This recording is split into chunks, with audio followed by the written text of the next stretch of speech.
Hello everyone, welcome to science think. आज की video के अंदर हम ऑर्गेनिक स्पेक्ट्रोस्कोपी के अंदर पढ़ेंगे स्ट्रक्चर डिटर्मिनेशन। तो कोई भी सिंपल ऑर्गेनिक मॉलिक्यूल्स जो होते हैं उनका आप स्ट्रक्चर डिटरमाइन कर सकते हैं अगर आपके पास में IR, UV और NMR का डेटा होता है तब। तो ये आपके बेसिकली एप्लीकेशंस के अंदर आते हैं। IR, UV एंड NMR के एप्लीकेशंस जो हैं उसमें आप इनके डेटा के बेस पे स्ट्रक्चर को डिटरमिन कर सकते हैं कि अगर आपके पास में कोई मॉलिक्यूलर फॉर्मूला दिया हुआ है तो इसका स्ट्रक्चर क्या होगा। ठीक है, तो यहाँ पर हम जो है सबसे पहले पॉइंट के ऊपर आते हैं जो इसमें होता है डबल बॉन्ड इक्विवेलेंस, जिसको हम DBE भी बोलते हैं। तो इसके ऊपर मैंने एक वीडियो बना रखी है, आप पहले उस वीडियो को जरूर चेकआउट करें अगर आपने नहीं देखी है तो। डबल बॉन्ड इक्विवेलेंस के अंदर मैंने सिखाया है कि किसी के लिए भी हम डबल बॉन्ड इक्विवेलेंस कैसे कैलकुलेट करते हैं।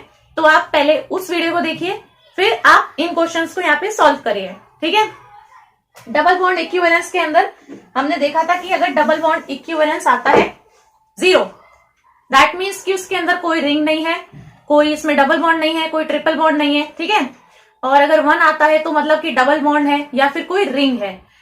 अगर डबल बॉन्ड इक्विवेलेंस 2 आता है तो दैट मीन्स कि उसके अंदर हमारा 2 डबल बॉन्ड है या फिर एक ट्रिपल बॉन्ड है या फिर एक डबल बॉन्ड है, एक रिंग है। कुछ इस तरीके से हमने पढ़ा है ये पूरा का पूरा कॉन्सेप्ट जो भी था। ठीक है, उसके अंदर मैंने कैलकुलेट करना सिखाया था कि कैसे कैलकुलेट करते हैं और कैसे आपको पता चलेगा कि इसके अंदर क्या क्या हो सकता है। ठीक है, तो यहाँ पर हम जो है पहले पॉइंट के हमने देख लिया कि डबल बॉन्ड इक्विवेलेंस हमें निकालना आना चाहिए। उसका लिंक आपको ऊपर आई बटन और नीचे डिस्क्रिप्शन बॉक्स में मिल जाएगा, वहां पर क्लिक करके आप उस वीडियो को देख सकते हैं। दूसरी चीज इसके अंदर आती है हमारी ये NMR की प्रॉब्लम्स कि हम क्वेश्चंस को किस तरीके से सॉल्व करेंगे। ठीक है, तो पहली चीज मैंने इसीलिए बताई है क्योंकि हम सबसे पहले डबल बॉन्ड इक्विवेलेंस को ही कैलकुलेट करते हैं, तभी हमें पता चलता है कि भाई कोई डबल बॉन्ड है या नहीं है, कोई ट्रिपल बॉन्ड है, कोई रिंग है या नहीं है, या फिर कोई बेंजीन रिंग है या फिर नहीं है। ठीक है, तो सबसे पहले हम स्टार्ट करते हैं अपने फर्स्ट क्वेश्चन से। तो क्वेश्चन नंबर 1 जो है, यहाँ पर मैंने सिर्फ जो है डेटा लिखा है जो हमें मेन चीज चाहिए। ठीक है, तो अगर आपके पास में क्वेश्चन के अंदर पूरी स्टेटमेंट लिखी हुई होगी कि कोई भी हमारा ऑर्गेनिक मॉलिक्यूल है जिसका मॉलिक्यूलर फॉर्मूला C5H11Cl है, इस तरीके से, इसके बाद में वो कहेगा कि ऑन द बेसिस ऑफ जो आपको ये डाटा गिवन है इसके बेसिस पे इसका स्ट्रक्चर डिटरमिन करो। ठीक है, तो यहाँ पे आपको जो है डेल वैल्यूज दी होंगी, यहाँ पे इंटेंसिटी है, यहाँ पे इसकी मल्टीप्लिसिटी है। अब क्वेश्चंस को सॉल्व करने से पहले जो है मैं यहाँ पर ये कर रही हूँ कि आपने थ्योरी पार्ट तो पढ़ ही लिया होगा, तभी आप क्वेश्चंस को सॉल्व कर सकते हैं। अगर आपने थ्योरी पार्ट पढ़ा ही नहीं है तो क्वेश्चंस को सॉल्व करने का कोई मीनिंग ही नहीं है। ठीक है, तो यहाँ पर सबसे पहले आपको थ्योरी क्लियर होनी चाहिए। अगर आपने वो पढ़ ली है तो आप क्वेश्चंस आराम से सॉल्व कर सकते हैं। ठीक है, तो यहाँ पर देखिए, अगर आपने थ्योरी पार्ट पढ़ लिया है तो आपको पता ही आपकी डेल वैल्यूज होती है जो आपको इस तरीके से इंक्रीज होती हुई दिख रही है। ठीक है, 1, 1.5, 1.8। तो यहाँ पर अब देखिए हमारी जो काम की चीज है दैट इज की यहाँ पर इसका मॉलिक्यूलर फॉर्मूला क्या है, intensity and multiplicity. So basically अगर आपके पास में इंटेंसिटी में 3, 6 एंड 2 लिखा है, दैट मीन्स कि ये 3 हाइड्रोजन्स हैं, ये 6 हाइड्रोजन्स हैं और ये 2 हाइड्रोजन्स हैं। अभी आप सिर्फ सुनते जाइए, कैसे सॉल्व करना है वो आप देखते जाइए। ठीक है, ये देखिए, सबसे पहली चीज मैंने आपको बताई है क्या, कि हम डबल बॉन्ड इक्विवेलेंस को फाइंड आउट करते हैं। तो हम डबल बॉन्ड इक्विवेलेंस कैसे फाइंड आउट करते हैं, एक फॉर्मूला मैंने बताया है इसका। डबल बॉन्ड इक्विवेलेंस अगर हम इसके लिए फाइंड आउट कर रहे हैं C5H11Cl, तो फॉर्मूला है 2C plus 2 minus H minus X plus N upon में 2। ये फॉर्मूला था। ठीक है, जो वीडियो है उसके अंदर मैंने बोला हुआ है कि ये फॉर्मूला है, कैसे फाइंड आउट करना है, बस इनका जो आपको ये वैल्यूज से रखी है उनको उठा के रखना है। C is for number of carbon atoms, H is for number of hydrogen atoms, X means कितने हेलोजेंस एटम है और N का मतलब नाइट्रोजन है। ठीक है, देखो 2 into number of carbon atom है 5, ठीक है, प्लस 2 माइनस H, हाइड्रोजन कितने हैं 11, माइनस X, X है number of halogen atoms, 1 Cl atom है तो -1, डिवाइड बाई 2। अब सॉल्व करने के बाद देखो 5 दूनी 10 और 2 12 और ये कितना है माइनस का 12, प्लस 12 माइनस 12 होता है भाई 0। तो डबल बॉन्ड इक्विवेलेंस अगर आप फाइंड आउट करोगे तो आएगा 0। तो डबल बॉन्ड इक्विवेलेंस 0 आ रहा है, दैट मीन्स कि इसके अंदर कोई भी डबल बॉन्ड नहीं है, कोई भी इसके अंदर रिंग नहीं है। यहाँ पर मैं बेंजीन रिंग नहीं बोल रही हूँ, मैं बोल रही हूँ कोई रिंग नहीं है। ठीक है, तो मैंने बोला कि रिंग भी नहीं है, और डबल बॉन्ड नहीं है। चलिए, तो डबल बॉन्ड इक्विवेलेंस 0 है। अब हम आते हैं इस NMR के डेटा के ऊपर। ये वाला जो पूरा डेटा है, देखिए यहां से हम इसको फ्रेगमेंट्स को ना इसको पता लगा सकते हैं। हमें ये 3 पार्ट्स में दे रखा है, एक ये, एक ये, एक ये। तो इन छोटे छोटे टुकड़ों का हम यूज करके इसका स्ट्रक्चर डिटरमिन कर सकते हैं पूरा का पूरा। कैसे पता करते हैं, एक एक करके निकालते हैं। सबसे पहले जो है ये आपकी डेल वैल्यू है, देखो 1.0, ठीक है। इसके अंदर आपको क्या मिल रहा है, ट्रिपलेट। मल्टीप्लिसिटी देखो क्या दी है, ट्रिपलेट दी है। तो हम ट्रिपलेट को यहां पर मैं लिख रही हूं T, स्मॉल t। कितने हाइड्रोजन आपको ट्रिपलेट दे रहे हैं, 3 हाइड्रोजन का आपको ट्रिपलेट मिल रहा है, ठीक है। This is how we speak, 3 hydrogen का आपको ट्रिपलेट मिल रहा है। सो ये मैंने लिख दिया ट्रिपलेट फॉर 3 हाइड्रोजन। अब इसका आप स्ट्रक्चर थोड़ा सा बना सकते हो। कैसे बनेगा, देखो जो हाइड्रोजन्स हैं, ये जो हमारी 3 हाइड्रोजन है भाई, ये कार्बन के साथ में ही लगी हुई होंगी, है ना, ऑब्वियस सी चीज है। तो जितनी नंबर ऑफ हाइड्रोजन्स हैं, मतलब कि 3 हाइड्रोजन्स, सो दैट मीन्स कि आपका CH3 है। अब ये जो आपकी 3 हाइड्रोजन है, ये आपको ट्रिपलेट कब देंगी, जब इसके साथ में 2 हाइड्रोजन अटैच होंगी, है ना। जब इसकी नेबरिंग जो आपकी प्रोटॉन्स हैं, अगर ये 2 प्रोटॉन्स होंगे तभी वो आपके 2 प्रोटॉन्स जो है वो ट्रिपलेट देते हैं। थ्योरेटिकल पोर्शन में ये पूरा पड़ा हुआ है, ठीक है। सो दैट मीन्स कि आपका ये जो 3 हाइड्रोजन्स हैं, ये CH2 के साथ में जब अटैच होंगे तभी वो आपका एक ट्रिपलेट देते हैं। तो ठीक है, यहां पर मैं इस चीज को जो है हटा देती हूं। देखो हमें जो है एक छोटा सा पोर्शन पता चला इसका, वो है CH3 CH2, ठीक है। अब दूसरी चीज जो है वो आप देखो, आपके पास में है 1.5 डेल वैल्यू दी है, कितना है, सिंगलेट 6 हाइड्रोजन। तो मैंने जो है शॉर्ट में इस तरीके से लिख लिया है कि इतनी मेरी डेल वैल्यू है, सिंगलेट दे रहे हैं 6 हाइड्रोजन। तो जो 6 हाइड्रोजन है वो 6 हाइड्रोजन मिलके सिंगलेट कब दे सकते हैं। सबसे पहले लिखो कि 6 हाइड्रोजन है हमारे, ठीक है। पहले मैं लिखती हूँ कि 6 हाइड्रोजन है, तो 6 हाइड्रोजन आपके होंगे CH3 और CH3, ऐसे ही तो अटैच होंगे ना भाई। आपके जो 6 के 6 हाइड्रोजन है वो आपकी एक जैसी मल्टीप्लिसिटी दे रहे हैं, मतलब 6 के 6 हाइड्रोजन का आपका जो ये होगा वो सेम ही होगा, ठीक है। सो यहां पर ये अटैच होंगे किसी ऐसे कार्बन से जिसके पास में एक भी प्रोटॉन नहीं है, तभी वो आपका सिंगलेट देगा, ठीक है। तो दैट मीन्स कि आपकी 6 हाइड्रोजन हो गए 3 और 3 6, और नेक्स्ट कार्बन एटम जिससे ये सारी की सारी हाइड्रोजन अटैच्ड हैं, वो एक कार्बन किसी भी प्रोटॉन के साथ में अटैच नहीं, किसी भी हाइड्रोजन के साथ में अटैच नहीं है। तो इसके पास में एक भी हाइड्रोजन नहीं है, इसका मतलब इसके दोनों बॉन्ड्स कहीं और अटैच्ड हैं किसी और चीज से, ठीक है। अब वो हाइड्रोजन हो सकती है, क्लोरीन हो सकती है, या फिर कोई और कार्बन एटम हो सकता है, ठीक है। हाइड्रोजन नहीं होगी, कार्बन या क्लोरीन होगा। सो ये एक स्ट्रक्चर हमें पता चला है कि C के ऊपर CH3 है, इधर CH3 है, और ये दोनों बॉन्ड कहीं और जा रहे हैं, पता नहीं कहां। जो लास्ट वाला है उसमें भी आप देख सकते हो 1.8 है, क्वार्टरेट दे रहे हैं कितने हाइड्रोजन, 2 हाइड्रोजन आपको क्वार्टरेट दे रहे हैं, ठीक है। तो 2 हाइड्रोजन है, 2 हाइड्रोजन कैसे होंगे भाई, CH2, बस आपको ऐसे लिखना होता है। अब ये जो 2 हाइड्रोजन है ये आपको क्वार्टरेट कब दे सकते हैं, क्वार्टरेट ये तब देगा जब इसका जो ये नेबरिंग आपका ये इसके साथ में जो प्रोटॉन्स होंगे वो 3 प्रोटॉन्स अटैच होंगे। सर्कल इस वाले को करना है जिसके लिए हम लिख रहे हैं, तो मैं इन 2 प्रोटॉन्स के लिए लिख रही हूं ना, तो मैं इस वाले को सर्कल करके दिखा रही हूं, ठीक है। ऐसे ही हम इनमें भी सर्कल कर रहे हैं, तो यहां पर हमने इनके लिए लिखा है, यहां पर मैंने इसके लिए लिखा है। तो 2 प्रोटॉन्स 3 इनके साथ में अटैच हैं, CH3 मतलब 3 प्रोटॉन्स के साथ में। सो क्योंकि इसके जो नेबरिंग प्रोटॉन्स हैं वो 3 हैं, so that will be giving क्वार्टरेट, ठीक है। तो अभी क्या करना है, हमारा जो फॉर्मूला है दैट इज, यहाँ पे मैं लिख देती हूँ C5H11 और Cl, है ना। तो हमारे को ये ध्यान रखना है कि total number of carbon atoms और हाइड्रोजन और Cl वो बराबर हमारे आने चाहिए उस फॉर्मूले के अंदर, है ना। ये नहीं कि हमारे कार्बन एटम्स हमने कम अटैच किए दिए, हाइड्रोजन बहुत ज्यादा हो गए हैं, तो इस चीज का भी आपको ध्यान रखना होता है फॉर्मूला लिखते हुए। Now how will you attach these fragments, छोटे छोटे इनको हम पार्ट्स बोल सकते हैं ना, इनसे मिलकर आपका एक फॉर्मूला बनेगा।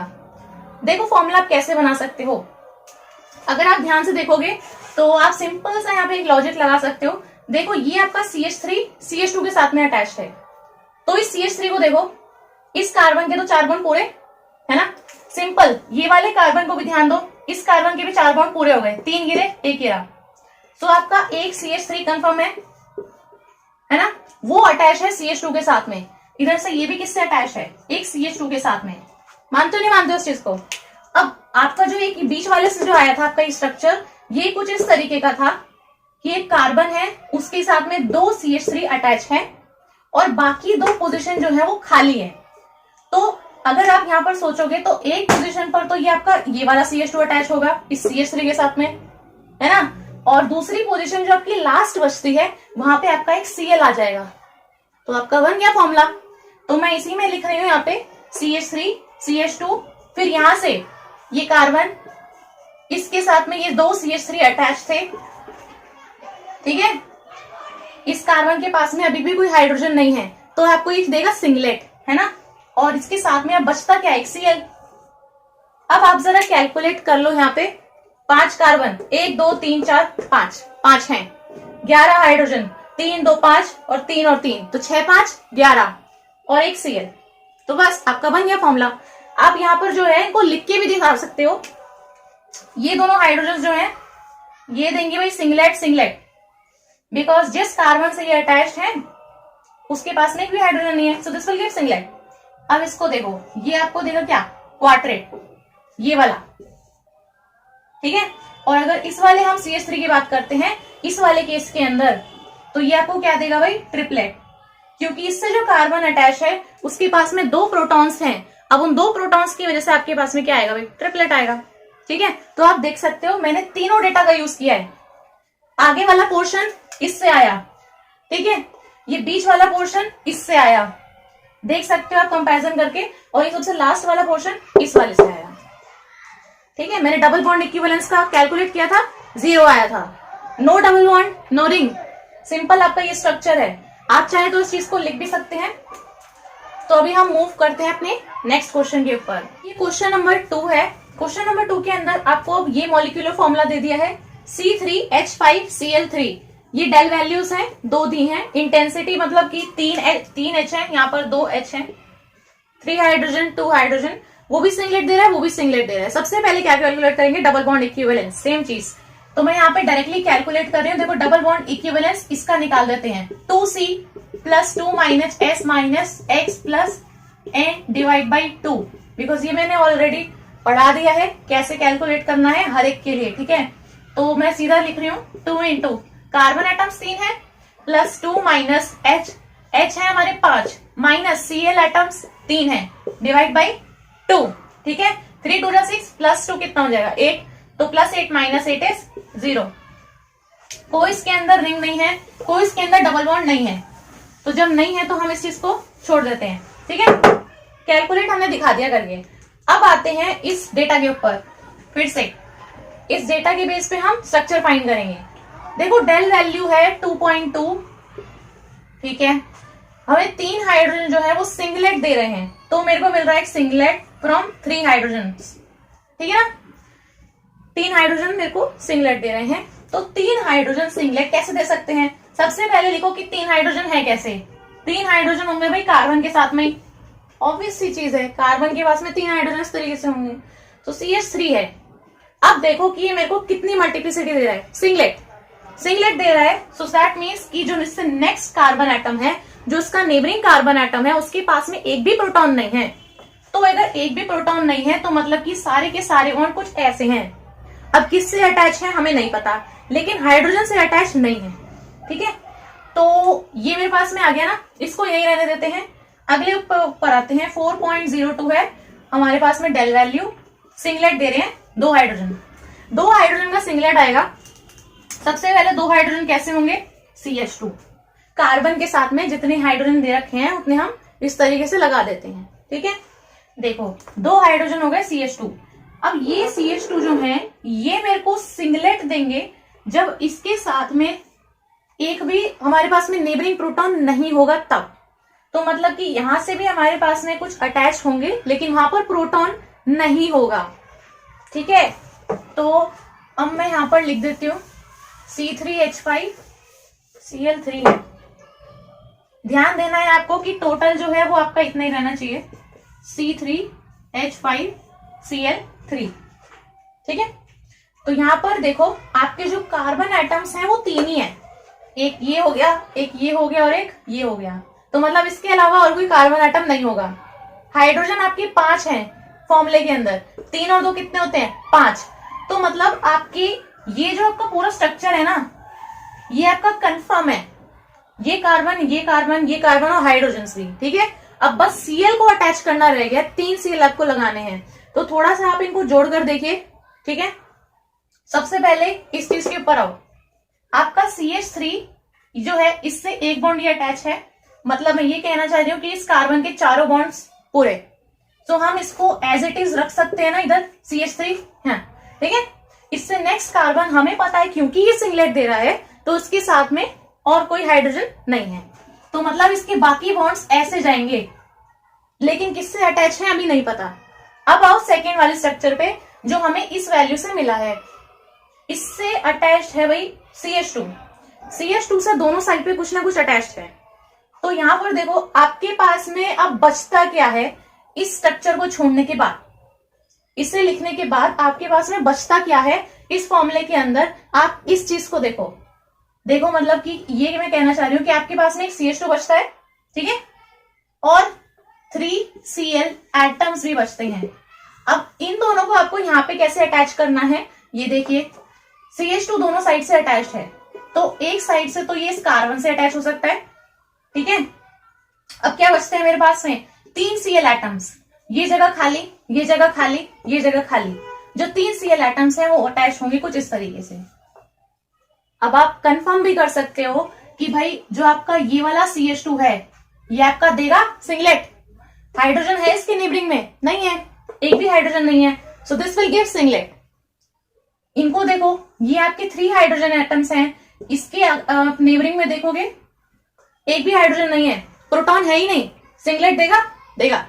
सो यानी कि यही आपका फाइनल स्ट्रक्चर है, CH3 कार्बन, Cl2 अटैच है दोनों साइड पे और CH2Cl प्लस, यही आपका स्ट्रक्चर है। चाहे तो आप इनको लिख भी सकते हैं। ठीक है, ये आपका हो गया क्वेश्चन नंबर 2। क्वेश्चन नंबर 3 के ऊपर आते हैं। क्वेश्चन नंबर 3 के अंदर है C10H14, बस कार्बन है और हाइड्रोजन है, बस यहाँ पर आपको ये 2 ही चीज दे रखी है। 9 हाइड्रोजन भी सिंगलेट दे रहे हैं, 5 हाइड्रोजन है वो भी आपको सिंगलेट दे रहे हैं। सबसे पहले आप क्या कैलकुलेट करोगे, डबल बॉन्ड इक्विवेलेंस। ठीक है, वैसे आप यहाँ पर अगर आपने पढ़ रखा है तो आपको पता होगा कि भाई डेल वैल्यू से ही पता चल रहा है। चलिए हम फिर भी कैलकुलेट कर लेते हैं, क्योंकि हम ये सोच रहे हैं कि यहाँ पर किसी को कुछ पता नहीं है अभी, तो आप कैसे कैलकुलेट करेंगे। तो भाई double bond equivalence find out कर दो डायरेक्ट, 2C हो जाएगा, तो मतलब 2 into number of carbon atoms -2 -H, मतलब माइनस का 14। फॉर्मूला तो आपको पता ही है, आप खुद से कैलकुलेट कर सकते हैं। तो यहाँ पर आपका हो जाएगा 20 -2 माइनस का 14, तो मतलब कि आपका हो जाएगा 8 डिवाइड बाई 2, कट के भैया जाएगा 4। डबल बॉन्ड इक्विवेलेंस जब आपका 4 आता है, तो मैंने ये बताया हुआ है कि जब 4 आ रहा है तो दैट मीन्स कि वहां पे चांस है, प्रोबेबिलिटी है कि वहां पर एक बेंजीन रिंग हो सकती है। बेंजीन रिंग कैसे हो सकती है, डबल बॉन्ड इक्विवेलेंस 4 है, सो 1 इज फॉर द रिंग और जो 3 है that is for the 3 double bonds. ऐसे ये टोटल 4 है। ठीक है, जो इसमें से 1 है वो आपका रिंग के लिए है, और जो आपके 3 है वो आपके 3 डबल बॉन्ड्स के लिए है। क्योंकि जब डबल बॉन्ड इक्विवेलेंस हमारा 1 आता है दैट मीन्स कि एक डबल बॉन्ड है। ऐसे ही आप समझ सकते हो कि जब 3 आएगा डबल बॉन्ड इक्विवेलेंस तो मतलब डबल बॉन्ड जो है वो 3 है, और अगर 1 है सो दैट मीन्स कि वहां पे एक रिंग हो सकती है। सो बेसिकली अगर आपका डबल बॉन्ड इक्विवेलेंस 4 आ रहा है दैट मीन्स कि वहां पर प्रोबेबिलिटी है कि एक बेंजीन रिंग है। तो डबल बॉन्ड इक्विवेलेंस यहाँ पर फाइंड आउट करने का बहुत ज्यादा इंपॉर्टेंस हो गया है, क्योंकि यहाँ पर हमें पता चल गया है कि एक बेंजीन रिंग इसके अंदर है। डेल वैल्यू बता रही है, ठीक है, डेल वैल्यू यहाँ पर ये चीज बता रही है। तो यहाँ पर डबल बॉन्ड इक्विवेलेंस 4 आया है, आप इस चीज को लिख सकते हैं। बात करते हैं इस वाली वैल्यूज की। देखो डेल वैल्यू आपकी 1.30 है। आपको सिंगलेट मिल रहा है। कितने हाइड्रोजन आपको सिंगलेट दे रही है? 9 हाइड्रोजन। 9 हाइड्रोजन का आपको एक सिंगलेट मिल रहा है। तो 9 हाइड्रोजन मतलब एक जैसी हैं, ठीक है। 9 हाइड्रोजन की जो है वो बिल्कुल एक जैसा उनका नेचर है। तो उनका जो नेबरिंग है कार्बन एटम, उसके पास में एक भी प्रोटॉन नहीं होगा। तो मतलब कि आपकी जो 9 हाइड्रोजन हैं वो कैसे होंगी? CH3 CH3 CH3। एक कार्बन पे तो 9 हाइड्रोजन नहीं होंगी ना, तो आपकी कैसे हो सकती है? CH3 CH3 CH3 and all these 9 hydrogens are attached to one carbon atom that has no proton, no hydrogen atom, तभी तो ये सिंगलेट देगा। तो ये 9 की 9 एक के साथ में अटैच है जिसके पास में एक भी H नहीं है। तो बेसिकली ये आपका स्ट्रक्चर हो गया, ठीक है। अब दूसरी चीज के ऊपर आओ। 7.28 है आपका डेल वैल्यू। सिंगलेट दे रहे हैं भाई 5 हाइड्रोजन। जब आपकी 5 हाइड्रोजन सिंगलेट देती हैं, इसका मतलब है कि आपके पास में एक मोनो सब्स्टिट्यूटेड बेंजीन रिंग है। बेंजीन रिंग है वो तो आपको डबल बॉन्ड इक्विवेलेंस से पता चल गया है। तो आपकी जो बेंजीन रिंग है वो इस तरीके से मोनो सब्स्टिट्यूटेड है। ये हो गई बेंजीन रिंग। अब भाई हमें पता है इसमें 6 हाइड्रोजन होती हैं, 6 साइड में पूरा, ठीक है।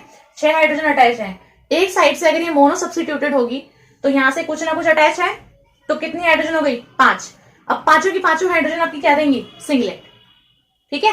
तो पांचों की पांचों हाइड्रोजन आपकी क्या देंगी? अभी सिंगलेट। तो 5 हाइड्रोजन का सिंगलेट, इसका मतलब सिंपल बेंजीन रिंग है, मोनो सब्स्टिट्यूटेड है। तो दोनों स्ट्रक्चर मिल गए, दोनों को जोड़ दो। तो यहाँ पे जोड़ते हैं इन दोनों को। स्ट्रक्चर भी ध्यान रखना है आपको कि कार्बन 10 ही रहने चाहिए, हाइड्रोजन 14 ही रहने चाहिए। तो आपका बेंजीन रिंग है। अब ये मोनो सब्स्टिट्यूटेड है, इसका मतलब इससे कार्बन एटम अटैच है। अब वो कार्बन एटम कौन सा होगा? ये वाला होगा। यहाँ से एक डंडा ये जा रहा है, यहाँ से एक डंडा ये जा रहा है। तो अब इस वाले कार्बन को एज इट इज यहाँ उठा के डाल दो। CH3 CH3 CH3, बस ये पूरा आपका स्ट्रक्चर हो गया है। यहाँ आप देख सकते हो 6 कार्बन, 7 8 9 10, C10 हो गया। यहाँ पे कितने हाइड्रोजन है? 5। और यहाँ पे कितने हैं? 9। तो 9 और 5 14। तो C10H14 हो गया है। ये आपका स्ट्रक्चर है। इसका कैसे फाइंड आउट किया आपने देख लिया है। अब हम आते हैं क्वेश्चन नंबर 4 इसके ऊपर। अभी देखिए क्वेश्चन नंबर 4 है C7H8O। अब ऑक्सीजन एटम भी आ गया है, तो देखते हैं कैसे करना है। यहाँ पर आपको 4 डेल वैल्यूज दी हैं, इंटेंसिटी दे दी है, मतलब नंबर ऑफ हाइड्रोजन बताए हैं यहाँ पे। वहां पे मल्टीप्लिसिटी दी है, सिंगलेट डबलेट डबलेट सिंगलेट, ठीक है। और डबलेट डबलेट की आपके पास में जे वैल्यू दी हुई है 8.8 हर्ट्ज में। और यहाँ पर जो आपके पास में लास्ट इंटेंसिटी दी है for this 1 proton 1 hydrogen atom, जो आपको सिंगलेट दे रहा है, उसके आगे मैंने लिखा हुआ है disappears on shaking with D2O। तो ये जो है आपका ये डिसअपियर हो जाता है शेकिंग विद D2O। तो हमें बताना है कि भाई वो कौन सा होगा। अगर हमें ये पता होगा तभी हम बता पाएंगे। चलिए देखिए मैं स्टार्ट करती हूँ यहाँ से। डबल बॉन्ड इक्विवेलेंस सबसे पहले हमें फाइंड आउट करना होता है। डबल बॉन्ड इक्विवेलेंस निकालते हैं। C7H8O, तो 2 into 7 प्लस 2 माइनस H कितना है? 8 माइनस ऑक्सीजन एटम का उससे कोई फर्क नहीं पड़ता है, उस वीडियो में मैंने बताया हुआ है, ठीक है। तो बस ये आपका इतना रहेगा। 7 2 14 16, 16 में से 8 गए 8, 8/2 तो मतलब कि 4। डबल बॉन्ड इक्विवेलेंस फिर से 4 आया है, मतलब आप समझ रहे होंगे, ठीक है। चलिए अब आते हैं हम इन डेल वैल्यूज के ऊपर। ये वाली सबसे पहले देखते हैं 2.34। 3 हाइड्रोजन आपको सिंगलेट दे रही है, ठीक है ना। तो आपको 3 हाइड्रोजन का आपको सिंगलेट मिल रहा है। 3 हाइड्रोजन होंगी CH3। अब CH3 ये जो आपकी 3 हाइड्रोजन एटम्स है, ये आपको सिंगलेट कब देंगी? जब इसके साथ में जो आपका ये कार्बन एटम अटैच है, इसके पास में एक भी प्रोटॉन नहीं होगा, तभी आपको देगा सिंगलेट। तो मतलब कि इसके पास में एक भी प्रोटॉन नहीं है, मतलब तीनों की तीनों साइड से कहीं ना कहीं से जुड़ा हुआ है, ठीक है। तो यहाँ पर ये हो गया है। अब देखो 6.67 है। तो यहाँ पर आपको जो है देख सकते हो 2 हाइड्रोजन का आपको डबलेट मिल रहा है। और ये इन दोनों वैल्यूज पे आप ध्यान दो, 6.67 7.12 आपको दोनों के ही अंदर डबलेट मिल रहा है, ठीक है। सो आपको यहाँ पर 2 डबलेट मिल रहे हैं एरोमेटिक रीजन में। सो दैट मीन्स कि आपकी एक बेंजीन रिंग है जो हमें डबल बॉन्ड इक्विवेलेंस से कंफर्म हो गई। तो एक बेंजीन रिंग है और वो डाई सब्स्टिट्यूटेड है, बिकॉज यहाँ पे हमें यहाँ पर 2 हाइड्रोजन भी डबलेट दे रहे हैं, ये 2 हाइड्रोजन भी डबलेट दे रहे हैं। और क्योंकि वैल्यूज दी हुई हैं, आप इनसे पता कर सकते हो कि भाई एरोमेटिक रीजन के अंदर हमें 2 डबलेट मिल रहे हैं। तो मैं यहाँ पे बता देती हूँ, इसका मतलब है कि आपका जो एरोमेटिक रिंग है वो इस तरीके से होगी। कुछ एरोमेटिक रिंग है विच इज कंफर्म। अब ये डाई सब्स्टिट्यूटेड है, अब ये 2 जगह से सब्स्टिट्यूटेड हो सकती है। अब वो तो कहीं से भी हो सकती है, हमें कैसे पता चलेगा? हमें पता चल सकता है क्योंकि जे वैल्यू भी मैंने लिखी हुई है, जे वैल्यू लिखी हुई है। अब उस जे वैल्यू के अकॉर्डिंग आपको पता है कि जे वैल्यू 8.8 हर्ट्ज दी है, दैट मीन्स कि जो आपके सब्स्टिट्यूएंट है वो पैरा पोजिशन पे अटैच होंगे। सो दोनों एक दूसरे के किस पे होंगे? पैरा पे। ठीक है, ये ऊपर है, ये बिल्कुल उसके सामने नीचे होगा। तो मतलब आपका एक ये स्ट्रक्चर आया, एक ये स्ट्रक्चर आया। ठीक है, इसी डेटा का हिसाब से मैंने लिखा है। अब तीसरा आपको दे रखा है 7.95। अब ये 7.95 देखो कितनी हाई वैल्यू आपको दे रखी है यहाँ पर, और इंटेंसिटी आपको 1 दी है। मतलब एक हाइड्रोजन है वो जो आपकी सिंगलेट देगी और वो D2O के साथ में शेक करने पे डिसअपियर हो जाएगी। तो वो कौन सी हाइड्रोजन होता है, वो कौन सा प्रोटॉन होता है? वो होता है हमारा OH का प्रोटॉन। ठीक है, सो एक OH का प्रोटॉन है, मतलब कि OH कहीं पे ऐसे अटैच्ड है, सिंपल। तो 3 मेरे पास में ऐसे छोटे छोटे स्ट्रक्चर है, ये 2 जगह से अटैच्ड है। यहाँ पर एक CH3 किसी कार्बन से अटैच है जिसके पास में एक भी प्रोटॉन नहीं है, और एक OH है, वो तो ऑब्वियसली कहीं ना कहीं अटैच होगा ही। सो आपका मेन फ्रेमवर्क ये वाला है। तो मैं इसमें बताती हूँ कि आपको इन दोनों को कैसे अटैच कर लेना है। ये 2 जगह से अटैच्ड है। ठीक है, यहाँ पे आप देख सकते हो कि एक हाइड्रोजन जो हमारा ये OH वाला है ये सिंगलेट दे रहा है, तो मतलब कि डायरेक्टली इससे इस तरीके से अटैच हो सकता है ना। 2 ही तो पोजीशन है अटैच करने के लिए, तो OH आपका ये डायरेक्टली अटैच होगा, तो ये आपका सिंगलेट देगा। अब ये बचता है, यहाँ पे ये कार्बन एटम जो है ये इस तरह से अटैच है और एक CH3 है। तो यहाँ पे अटैच करने वाली चीज तो बस यही बची ना मेरे पास में, है ना। तो ये वाला जो मेरा कार्बन एटम है ये हो सकता है ये वाला कार्बन एटम हो, और यहाँ पर क्या हो, मेरा CH3 अटैच हो, इस तरीके से हो सकता है। ठीक है, अब आप इसको भी चेक कर सकते हो। भाई आपके पास में कार्बन एटम कितने हैं? C7 है, C6 तो ये बेंजीन के ही हो गए, एक ये 7वां। ठीक है, हाइड्रोजन कितने हैं? 8 है। तो यहाँ पे देखो 4 हाइड्रोजन ये हो गए, 5वां ये हो गया, और 3 8 हो गए ना। और एक ऑक्सीजन एटम ये रहा। बस आपका यही स्ट्रक्चर है। तो ये आपका क्वेश्चन नंबर हो गया है 4। ये आपका फाइनल स्ट्रक्चर है, चाहे तो आप इसको लिख सकते हैं। नाउ आवर फिफ्थ क्वेश्चन के अंदर है C6H12O। ठीक है, ये आपका मॉलिक्यूलर फॉर्मूला है, वही है। डेल वैल्यू, इंटेंसिटी, मल्टीप्लिसिटी आपको दी हुई है। इसके साथ में आपको यूवी और IR का भी कुछ इन्फॉर्मेशन दी है। यूवी में आपको लैम्डा मैक्स दे रखा है 288 नैनोमीटर्स, और IR की आपको दे रखी है 1715 सेंटीमीटर इनवर्स में। ठीक है, ये आपको वैल्यूज दी है। अब देखिए यहाँ पर जो है, फिर से हम सबसे पहले डबल बॉन्ड इक्विवेलेंसी कैलकुलेट कर लेते हैं। DBE फाइंड आउट करेंगे।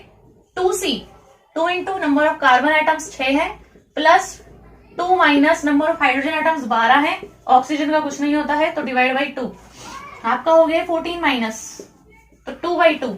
डबल बॉन्ड इक्विवेलेंस 1 आ रहा है। 1 आने का मतलब है कि आपकी रिंग हो सकती है या फिर एक डबल बॉन्ड हो सकता है। ठीक है, तो अभी हमें पता है कि रिंग या डबल बॉन्ड हो सकता है इसके स्ट्रक्चर के अंदर। अब देखिए कैसे कैलकुलेट करना है। यहाँ पर अब आप IR के ऊपर ध्यान दोगे, 1715 इसकी वैल्यू दी हुई है। IR में आपकी 1715 वैल्यू है, तो उसका मतलब कि C हो सकता है। ठीक है, तो CO हो सकता है इसके अंदर, C डबल बॉन्ड हो, इसकी बात हो रही है। अब इनके ऊपर आ जाते हैं सीधा।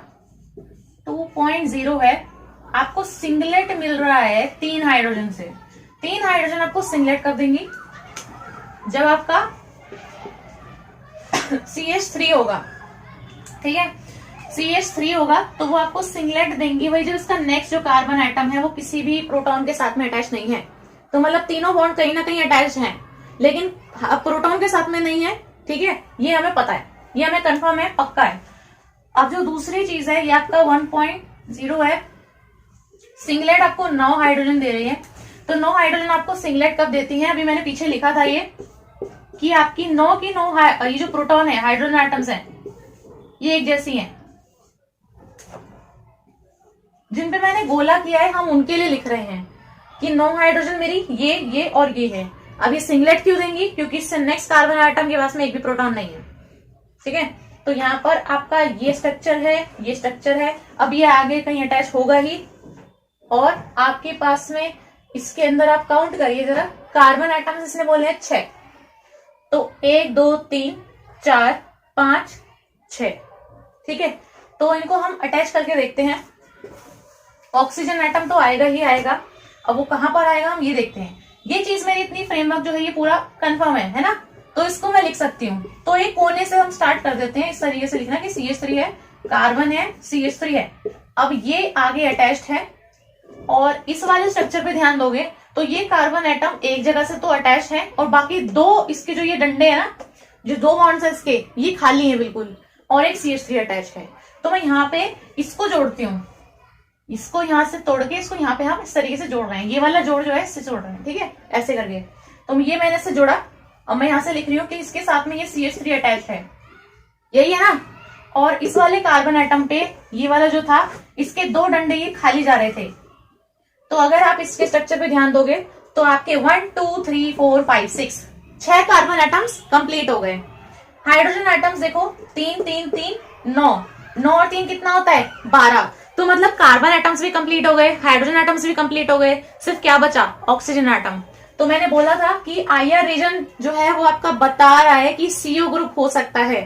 अब ये जो 2 डंडे हैं, इसका मतलब कि ये कार्बन एक ऑक्सीजन से अटैच है, तो ये आपका स्ट्रक्चर है, ठीक है, क्योंकि CO में डबल बॉन्ड आता है।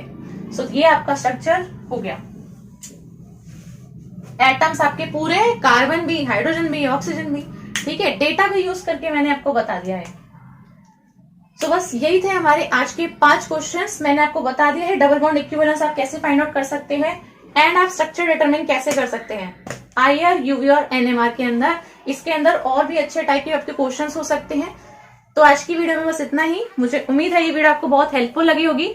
तो इस वीडियो को लाइक कर दें, अपने फ्रेंड्स के साथ में इस वीडियो को शेयर कर दें, और ऐसी और अच्छी वीडियोस देखने के लिए मेरे चैनल को सब्सक्राइब करना ना भूलें। Thank you.